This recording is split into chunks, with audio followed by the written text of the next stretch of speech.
The man with the sack. The afternoon sun cast long shadows over the quiet streets of Rockview, a small town where life moved at a slow, predictable pace. Nothing unusual ever happened here until that day. The heavy doors of Chase Bank groaned as they swung open, and in stepped an old man. His face was hidden beneath the brim of a worn-out cap, and his frail body leaned forward as he carried a large sack slung over his shoulder. The sack was old and stained, its rough fabric marked by time and use. Customers barely glanced up from their transactions, and the bank employees exchanged small, knowing smiles. He looked like a man who had wandered in by mistake, perhaps looking for a place to rest. But when he reached the center of the room, he lifted his head, his eyes sharp and unwavering. "I am the owner of this bank," he declared in a calm but firm voice. Silence hung in the air for a moment before a chuckle escaped from a teller. Then another. The security guards irked, and even the branch manager, a well-groomed man in a gray suit, shook his head in amusement. But their laughter did not last. The claim. "Sir," the security guard, a broad-shouldered man named Stephen, stepped forward. "I think you might be confused. Why don't you take a seat while we call someone to assist you?" The old man didn't move. Instead, he shifted the sack on his shoulder and let it drop onto the marble floor with a heavy thud. The sound echoed through the bank, silencing the laughter. "I am not confused," he said. "This bank belongs to me." The branch manager, Thomas Temp, sighed and approached him with a polite but dismissive smile. "With all due respect, sir, I don't think that's possible." The old man tilted his head. "Account, son, I built this bank." A ripple of uncertain laughter spread through the lobby, but it was weaker than before. Stephen stepped closer, his hand near his belt. "All right, sir, why don't you tell us what's in the sack?" The old man smiled a slow,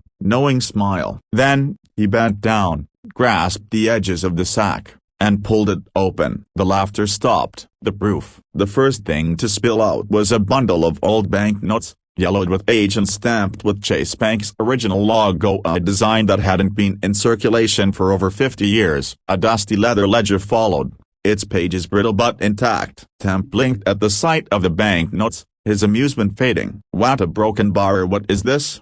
he asked, stepping forward hesitantly. "Proof," the old man said simply. "Proof that I built this bank, that I owned it long before you ever stepped foot in it." Temp hesitated before crouching to pick up the ledger. He flipped through its pages, his fingers trembling. His eyes landed on a name written in neat, faded ink. His breath caught in his throat. "C.K. Kirby," he whispered. The old man nodded. "That is me." Gasps rippled through the lobby. Customers exchanged uneasy glances. The name wasn't unfamiliar. It belonged to the very first founder of Chase Bank, but that was impossible.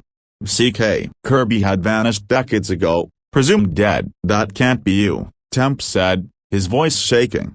C.K. Kirby would be over 100 years old by now. The old man's eyes gleamed. "And yet, here I stand." The betrayal. The room was heavy with silence. Even Stephen, the security guard, had lowered his hands from his belt. Temp swallowed hard. "But a broken bar, what happened? If you really are C.K. Kirby, why did you disappear?" The old man exhaled sharply. "I was betrayed," he said, his voice lined with old pain. "By my own business partner, John Williams. We built this bank together. He was supposed to be my friend. But greed does strange things to a man." He glanced around the grand lobby at the polished floors, the chandeliers, the elegant counters. "One day, he had the papers changed, convinced the board that I was unfit to run things. And just like that, I was out. My name was erased. My life was ruined." A murmur spread through the bank as people began to grasp the weight of his words. "For years, I fought to get it back," Kirby continued. "But doors kept closing. People kept looking the other way. And then, one day, I vanished just as they wanted." The reckoning. Temp was still flipping through the ledger, his hands trembling. The signatures, the data, they all matched the framed documents hanging on the wall behind him. His voice barely above a whisper, he said, "This ledger a broken bar. It proves you never sold the bank." Kirby nodded. "That's right. If these documents are real," Temp murmured, "then this bank was stolen from you." The crowd erupted in hushed conversation, the weight of the revelation settling over them like a storm cloud. Kirby reached into the sack once more. People gasped. Stephen's hand darted toward his holster until he saw what the old man had pulled out. Legal documents, yellowed with time, stamped, signed, and sealed. Temp took the papers with shaking hands. His eyes scanned the text, each word hitting him like a blow. Finally, he whispered, "Oh my God." "What is it?" Stephen asked. Temp's throat tightened. "These documents show that C.K. Kirby still legally owns Chase Bank." The employees stood frozen. The customers who had once laughed now clutched their belongings, caught in something far bigger than a routine bank visit. Slowly, a young teller stepped forward. She bent down, picked up one of the old banknotes, and placed it reverently on the counter. Another teller did the same. Then another. One by one, the employees acknowledged the truth, piece by piece, until the counter was covered with Kirby's pasta, his proof, his legacy.